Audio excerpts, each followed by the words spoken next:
Hey, this is Ted Schadler, President of the Digital Value Institute. I'm joined today by Ted Schadler, Vice President of Forrester.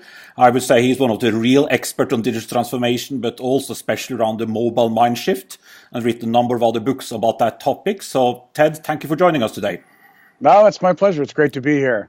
So first question to you. So everybody's talking about digital transformation, but what stories are you being told? And what are the most important stories you hear about the need for digital transformation?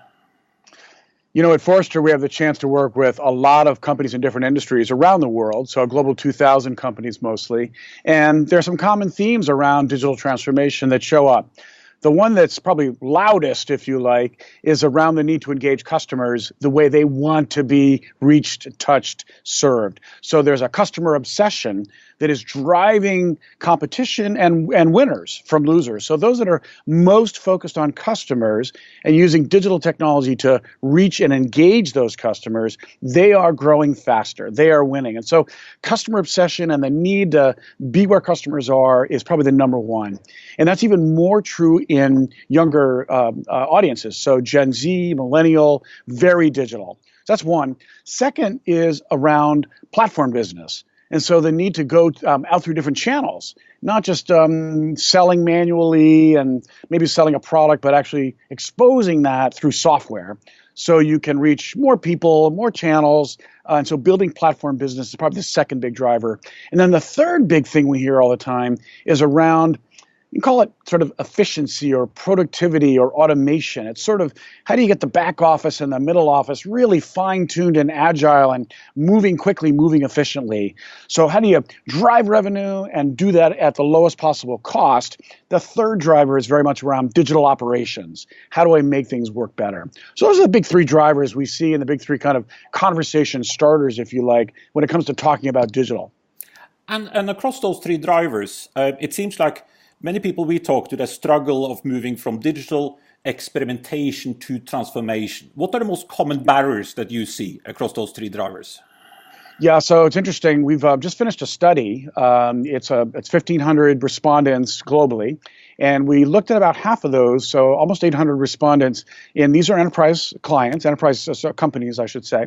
And we assessed their digital maturity. And we did that on a number of factors, 5 different disciplines: technology, culture, strategy, skills, and organization or structure. And then based on their answers to questions in each of those 5 areas, we assessed their maturity. So 14% of the respondents, which represent global companies, are mature or advanced, we call it. And they are very different from everybody else. The intermediates, about half, 48%, do things in, as you called it, digital experimentation.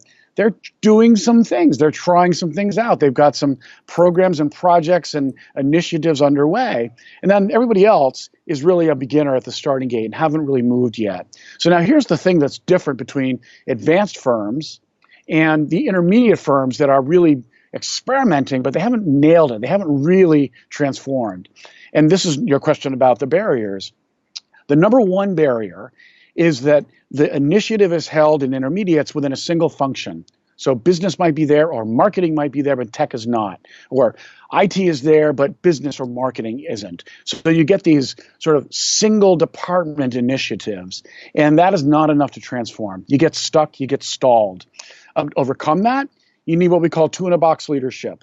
You need representatives from IT and from business, or from marketing and business and IT at the executive level, the SVP, Senior Vice President level, in order to drive this thing through real transformation and not just experimentation. So that's one. The second is that the metrics that people are investing against, like what are we trying to achieve, can't be functional metrics. They have to be business metrics. Customer satisfaction is one you hear about, but it's really revenue and profit. And so if you can take revenue and profit metrics, tie them into impact metrics, what you're achieving, now you can trickle down into where people are actually going to collaborate. They're motivated to work together to solve these bigger transformation problems. So that's a barrier when you don't have metrics, when you don't have top-down executive leadership with the right metrics driving folks together. So those are the real 2 big ones. The rest of it, if you're not super techie, well, you partner for tech, right? You don't have to be technical expert to bring in a technical expert, right? Yep. Or let's say you've got ancient systems not legacy systems, not cloud, no AI, no automation. Fine. Take those, wrapper them in APIs, make them available through modern software interfaces, and add a new software layer on top. It is not a deal breaker. You can overcome those challenges. You have to have the alignment. So that's really the biggest one, I would say. And last question. So do you have any tips then, other than what you mentioned here now, on how organization can fast track the digital learning curve? Yeah, so there's some really interesting things coming out of this one. In these advanced digital advanced firms, as we call them, there's some things around, for example, reverse mentoring. So kind of as in the early days of mobile or the web, the senior executives don't know what's possible. So bringing in somebody who is younger and really energized by technology to kind of help teach them this reverse mentoring, that's a fast track because the executive can get it. They can say, oh, wow, I didn't realize I could serve my customer that way or create products in an agile way because I've never experienced it. So reverse mentoring is one way to accelerate. A second way to accelerate is very much about start where you have commitment, where you have energy, and it might be a relatively small part of the company. So for example, it might be in one country or it might be in one product line.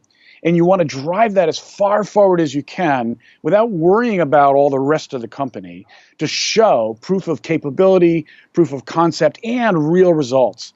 And then others go, oh, if they can do it, I can do it.